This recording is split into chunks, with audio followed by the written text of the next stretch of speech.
رات کا اندھیرا چاروں طرف پھیلا ہوا تھا، ویرانیت ہر سو تھی۔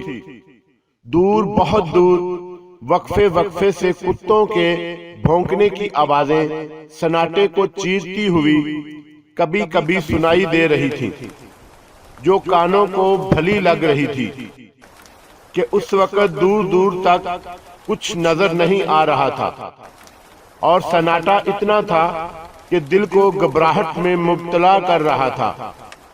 100-125 گھروں پر مشتمل قصبہ ابھی تھوڑی دور ہی تھا، لیکن کچھ قریب آتے درختوں کے ہیولے خوش آئند تھے، اور اس بات کی نشانی تھے کہ کچھ دیر بعد یقیناً آبادی ہے، لیکن آبادی سے پہلے قصبے کا قبرستان بھی ہے۔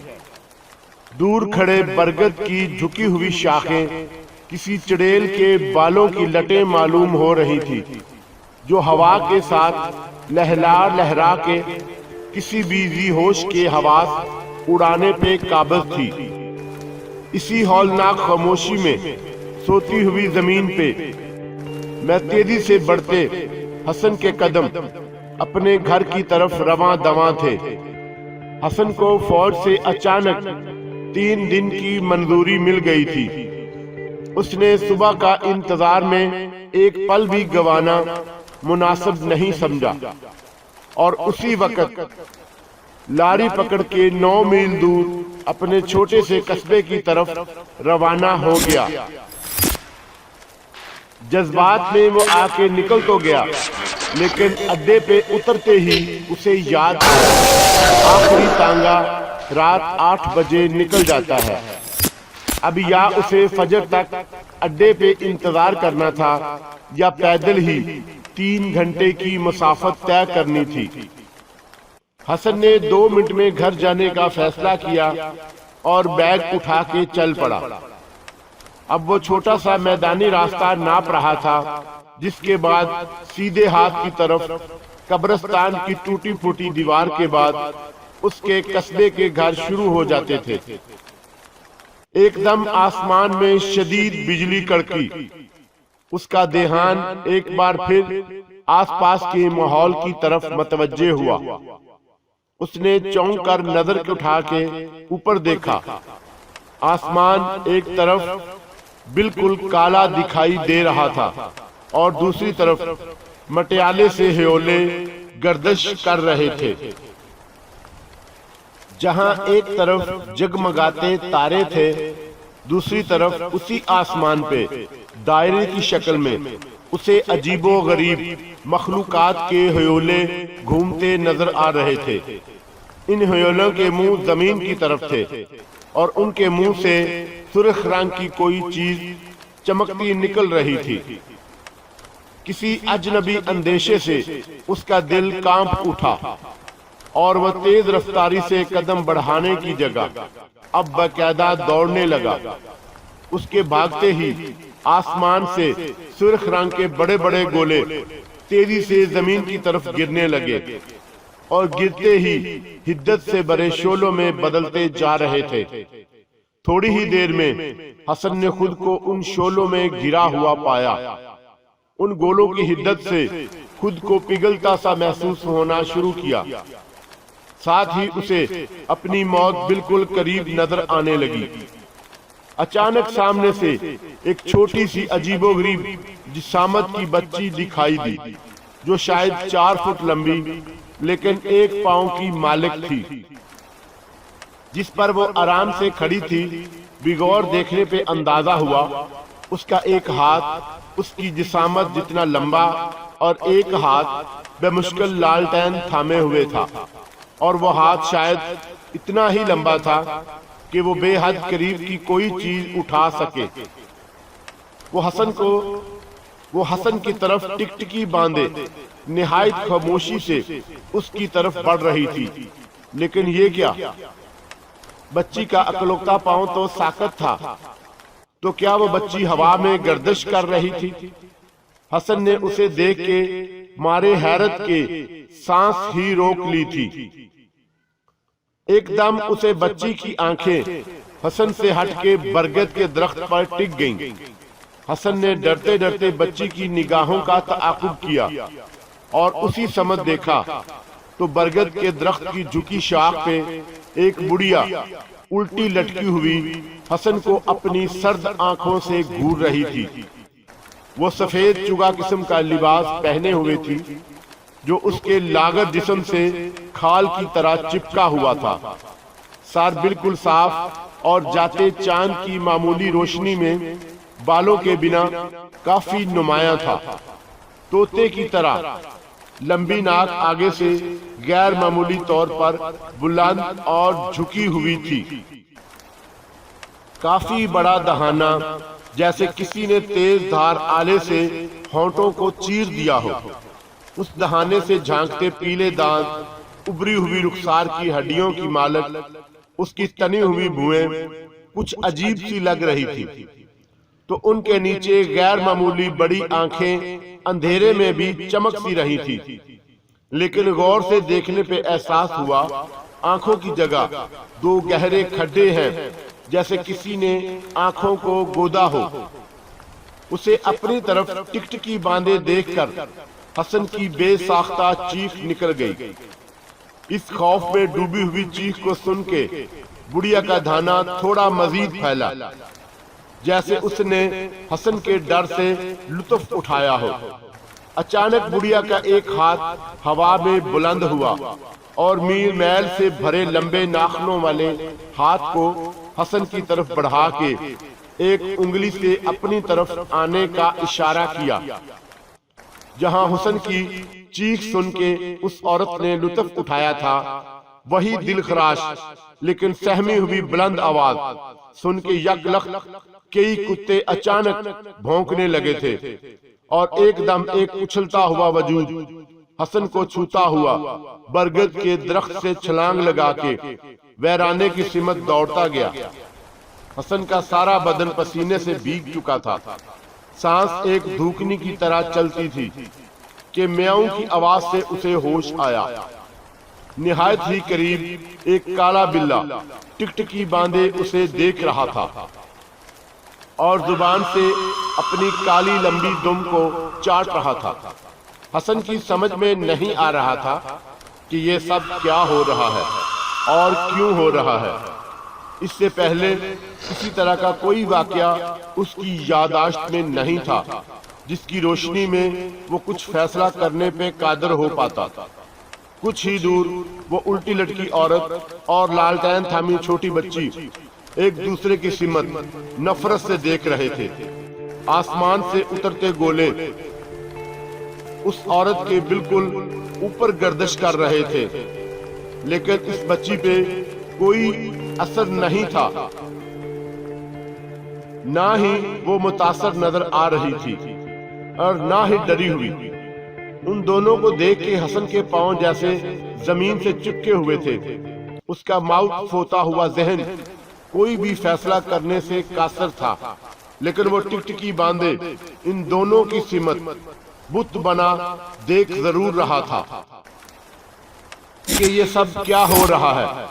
اچانک بچی نے لالٹین کو زور سے اس عورت کی جانب پھینکنا چاہا، لیکن اوپر گھومتے گولے اس لالٹین کا راستہ روکنے میں کامیاب ہو گئے۔ عجیب مسکراہٹ کے ساتھ اس بدصورت عورت نے ایک گولے کو انگلی سے اشارے کے ذریعے بچے کی سمت گھمایا۔ حسن نے مارے دہشت کے آنکھیں بند کر لی، لیکن اس کا رواں رواں کان بنا منتظر رہا کہ اب کیا ہوگا، جس کی آواز آئے گی۔ وہ شاید دل کی گہرائیوں سے چاہتا تھا کہ بچی محفوظ رہے۔ اچانک سیٹی کی تیز آواز نے حسن کو جہاں ہاتھ کانوں پہ رکھنے پہ مجبور کیا، ادھر ہی بے ساختہ آنکھیں بھی کھل گئی۔ سامنے گولے کے اوپر لالٹین تیزی سے گردش کر رہی تھی۔ غصے کی شدت سے اس مکروہ عورت کا چہرہ کافی خوفناک لگ رہا تھا، لیکن اس پوری صورتحال کا بچی پہ کوئی خاص فرق نہیں پڑا تھا۔ وہ مطمئن سکون سے اپنی ایک ٹانگ پہ کھڑی لالٹین کو شاید اپنی آنکھوں کی جنبش سے حرکت میں لا رہی تھی۔ رفتہ رفتہ حسن کے دل کی دھڑکن معمول پہ آئی اس نے اپنے گھر اپنے گاؤں کی سمت پاؤں بڑھانا شروع کیے، لیکن جیسے ہی پہلا قدم آگے بڑھایا، کالا بلّا اچھل کے اس کے سامنے آن کودا۔